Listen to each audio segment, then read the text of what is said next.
दोस्तों, आज सिद्धू मूसेवाला को कौन नहीं जानता है। सिद्धू मूसेवाला ये एक ऐसा नाम है जो भारत के साथ साथ पूरी दुनिया में मशहूर है। अब सवाल ये उठता है कि आखिर इतने बड़ी शख्सियत से किसी की ऐसी क्या दुश्मनी हो सकती है कि वो उसकी जान ही ले ले, वो भी बीच सड़क पर अंधाधुंध गोली मारकर। तो चलिए आज के वीडियो में हम जानते हैं कि आखिर पंजाबी सिंगर सिद्धू मूसेवाला की हत्या कैसे हुई, वो क्यों बुलेट प्रूफ गाड़ी के बजाय अपनी नॉर्मल थार जीप से घर से निकले, आखिर उन्होंने अपने गनर को साथ क्यों नहीं लिया, इसके पीछे की वजह क्या थी, हमलावर कैसे आए, कब और कैसे किया हमला। इन सारे सवालों के जवाब आज हम आपको इस वीडियो में बताने वाले हैं। बस इसके लिए वीडियो को बिना स्किप किए अंत तक देखते रहिए। दोस्तों, वीडियो में आगे बढ़ने से पहले चलिए जरा सिद्धू मूसेवाला के शुरुआती दिनों में चलते हैं और उसके बारे में जान लेते हैं। सिद्धू मूसेवाला का असली नाम शुभदीप सिंह सिद्धू था। इनका जन्म पंजाब के मानसा जिले के मूसा गांव में 11 जून 1993 को एक सिख परिवार में हुआ था। सिद्धू के पिता का नाम सरदार बलकौर सिंह और उनकी मम्मी का नाम चरण कौर सिद्धू है। सिद्धू सिंह की माता चरण कौर सिद्धू अपने गांव की सरपंच है। सिद्धू मूसेवाला के भाई का नाम गुरप्रीत सिद्धू है। सिद्धू मूसेवाला को बचपन से ही गाने का काफी शौक था और वो एक पंजाबी रैपर तुपक शकूर जी से काफी प्रभावित थे। उनसे ही प्रभावित होकर सिद्धू जी ने गाना शुरू किया। उनका परिवार चाहता था कि वो पढ़ लिख कर एक इंजीनियर बने, इसलिए सिद्धू मूसेवाला ने अपनी पढ़ाई जारी रखी और 2016 में लुधियाना में गुरु नानक देव इंजीनियरिंग कॉलेज से इलेक्ट्रिकल इंजीनियरिंग की परीक्षा पास की। वो अपने कॉलेज के समय में पार्टियों में गाना गाया करते थे, जो कि लोगों को बहुत पसंद आता था। इंजीनियरिंग करने के बाद सिद्धू कनाडा चले गए और उन्होंने अपने पॉप सिंगिंग करियर की शुरुआत यहीं से की। इनके द्वारा लिखा गया पहला गाना लाइसेंस था, जिसे निंजा द्वारा स्वीकार किया गया था। इस गाने से ही मूसेवाला ने पॉप सिंगिंग की दुनिया में कदम रखा और ठीक इसके बाद मानो उनकी दुनिया ही बदल सी गई। और इसके बाद उन्होंने अपना पहला गाना जी वैगन, जो कि एक युगल संगीत था, इसे गाकर एक संगीतकार के रूप में एक नई पहचान बना ली। इसके बाद इन्हें खूब प्रसिद्धि मिली। 2017 में मूसेवाला ने सो हाई गाना गाया, जिससे संगीत की दुनिया में उन्हें एक नई पहचान मिली। सिद्धू ने ब्रिट एशिया टीवी म्यूजिक अवार्ड्स में सर्वश्रेष्ठ गीतकार का पुरस्कार भी जीता। इसके बाद भी इनके कामयाबी का सफर जारी रहा और इन्होंने इस्सा जट, टोचन, सेल्फ मेड, फेमस और वार्निंग शॉट्स जैसे कई गाने गाए, जो कि काफी लोकप्रिय हुए। 2018 में मूसेवाला ने भारत के अलावा कनाडा में कई लाइव परफॉर्मेंसेस देना शुरू कर दिया। इसके बाद मूसेवाला ने अपनी एक और एल्बम सॉन्ग PBX1 लॉन्च की। 2019 में ब्रिट एशिया टीवी म्यूजिक अवार्ड्स में ABX1 को सर्वश्रेष्ठ एल्बम का पुरस्कार से सम्मानित किया गया। इसके बाद इन्होंने कई तरह के पुरस्कार जीते। सिद्धू मूसेवाला ने अपने खुद की production company Jat life studio की स्थापना की। इसके तहत उन्होंने अपनी पहली film yes I am student film में एक्टिंग करना भी शुरू कर दिया। सिद्धू मूसेवाला ने अपनी राजनीतिक करियर की शुरुआत करने के लिए 3 दिसंबर 2021 को चरणजीत सिंह चन्नी और नवजोत सिंह सिद्धू की उपस्थिति में कांग्रेस पार्टी भी ज्वाइन की। 2022 में ये पंजाब विधानसभा चुनाव में खड़े भी हुए थे, जिसमें इनको हार का सामना करना पड़ा। 11 अप्रैल 2022 को मूसेवाला ने स्केपगोट नामक गाना लॉन्च किया, जिसमें उन्होंने 2022 पंजाब राज्य विधानसभा चुनाव में अपनी असफलता पर अफसोस जताया था। लेकिन आम आदमी पार्टी ने दावा किया कि मूसेवाला ने अपने गीत के माध्यम से ये संकेत दिया है कि पंजाब के लोगों ने गलत सरकार का चुनाव किया है। साथ ही उन्होंने ये भी दावा किया कि मूसेवाला का गाना कांग्रेस की पंजाब विरोधी मानसिकता को दिखाता है। दोस्तों, इन सब के अलावा सिद्धू मूसेवाला काफी विवादों से भी घिरे रहते थे। सिद्धू मूसेवाला करण औजला के बहुत अच्छे दोस्त थे, लेकिन इन दोनों के बीच झगड़ा हो जाने के कारण करण औजला ने मूसेवाला के कई गानों को रिलीज होने से पहले ही लीक कर दिया था।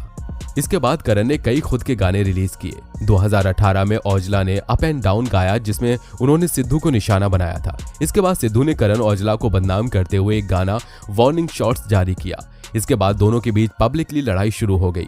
सिद्धू मूसेवाला के ऊपर उनके गांव के पंचायत द्वारा शिकायत भी दर्ज कराई गई थी। उनका कहना था कि मूसेवाला कई भड़काऊ गाने भी गाते हैं, जिससे वो गैंगस्टर और गोली बंदूक को बढ़ावा दिया जाता है। इसके बाद मूसेवाला की मां चरण कौर ने माफीनामा लिखा, जिसमें कहा गया था कि आज के बाद उनका बेटा इस तरह के कोई भी गाने नहीं गाएगा। सिद्धू मूसेवाला ने कई पंजाबी हिट सॉन्ग्स गाए हैं, जिससे उनकी अच्छी खासी इनकम हुई। सिद्धू मूसेवाला ने काफी छोटी उम्र में ही अच्छी नेटवर्थ बना ली थी। मीडिया के अनुसार मूसेवाला की नेटवर्थ लगभग 30 करोड़ रुपए थी। ऐसा कहा जाता है कि सिद्धू मूसेवाला की एक महीने की इनकम 35 लाख रुपए थी। सिद्धू मूसेवाला को कार कलेक्शन का काफी शौक था। उन्होंने अपनी कमाई का कुछ हिस्सा कार खरीदने में ही लगाया था। मूसेवाला के पास करोड़ों रुपए की कार थी। मूसेवाला की कार कलेक्शन में कुछ गाड़ियां जैसे Fortuner, Mercedes AMG 63, Mustang, Range Rover, Isuzu, D-Max, Toyota आदि थी। मूसेवाला के पास 3 रेंज रोवर की कार थी जिसकी कीमत 1.22 करोड़ रुपए थी और इसके पास D-Max V-Cross Z कार थी जिसकी कीमत 21 लाख रुपए है। चलिए अब जानते हैं कि आखिर सिद्धू मूसेवाला की हत्या कैसे और क्यों की गई थी। दोस्तों, मूसेवाला की मौत मानसा गांव में 29 मई 2022 को हुई थी। मूसेवाला को उसकी गाड़ी में ही गोली मारकर हत्या की गई थी।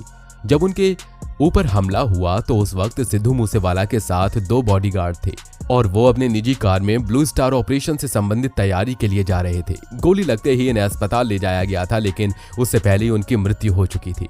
इनके साथ यह घटना होने के 1 दिन पहले ही इनकी सिक्योरिटी कम कर दी गई थी। पहले इनके साथ 4 बॉडीगार्ड हुआ करते थे, लेकिन उस दिन मूसेवाला के साथ केवल 2 ही बॉडीगार्ड थे। उस दिन गाड़ी में सिद्धू के साथ बैठे उनके एक दोस्त का कहना है कि जिन हमलावरों ने उनके ऊपर अंधाधुंध फायरिंग की, पहले वे उन्हें सिद्धू का फैन समझे थे क्योंकि वे लगातार कोरोला गाड़ी से उनकी थार का पीछा कर रहे थे। जब वो सिद्धू का पीछा कर रहा था तभी उसके दोस्त ने कहा कि ऐसा लगता है कि जैसे कोई पीछा कर रहा है। ये जानकर उस गाड़ी को मूसेवाला ने भी देखा और बोले, अरे ये मेरे फैंस होंगे, फोटो खिंचवाने के लिए पीछे आ रहे होंगे। अक्सर ऐसा मेरे साथ होता है। फिर कुछ देर बाद ही एक जगह पर 2 मोड़ आए जहां से सिद्धू मूसेवाला बाईं तरफ निकले तो पीछा कर रही गाड़ी दाईं तरफ चले गई। ऐसा होते ही सिद्धू मूसेवाला खुद ही दोस्तों से बोले, देखो क्या कहा था मैंने, वो गाड़ी चली गई ना।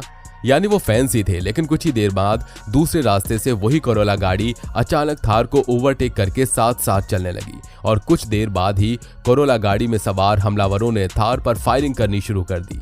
इसे देख मूसेवाला समझ गए कि ये फैंस नहीं बल्कि हमलावर हैं। लेकिन इत्तेफाक ये था कि मूसेवाला की पिस्टल में सिर्फ 2 ही गोलियां थी। हमलावरों के हमला करने पर मूसेवाला ने 2 राउंड गोली चलाई, जिसे देख हमलावर भी डर गए। थोड़ा पीछे भी हटे, लेकिन फिर फायरिंग बंद हुई तो हमलावरों ने पहले थार के टायरों में गोली मारी और फिर तब तक दूसरी बोलेरो गाड़ी भी आ पहुंची। इसके बाद हमलावरों की संख्या बढ़ गई और फिर हमलावर थार की बोनट पर चढ़कर अपने हथियार से सिर्फ और सिर्फ मूसेवाला को निशाना बनाकर अंधाधुंध गोलियां बरसाते रहे, जिससे पूरी गाड़ी में धुआं ही धुआं फैल गया। इसके बाद इत्मीनान से उन बदमाशों ने यह देख लिया कि सिद्धू मूसेवाला की मौत हो चुकी है, तब वे वहां से फरार हो गए।